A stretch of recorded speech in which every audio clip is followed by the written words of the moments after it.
Meron tayong mga kabayan na gustong mag-run away.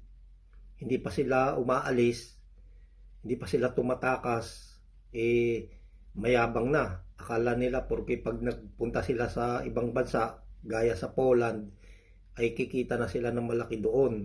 Yun ang akala nila. Akala nila, matino yung kausap nilang agent, magiging okay na sila. Yun ang akala nila. Ang akala ay mali. Maraming kabayan natin ang napahamak sa Poland, palipat-lipat ng kumpanya dahil hindi sumusunod yung mga kausap nilang agent. Dahil pag dumating ka dyan sa Poland, pagdating sa kumpanya na pinuntahan mo, minsan may trabaho, minsan wala. Palipat-lipat. Kaya ang payo ko sa iba, siguraduhin nyo lang yung pupuntahan nyo dahil maraming kabayan natin ang mga napahamak sa Poland. Akala nila ay 70 to 80K. Depende sa trabaho yan. Ang sweldo depende sa trabaho.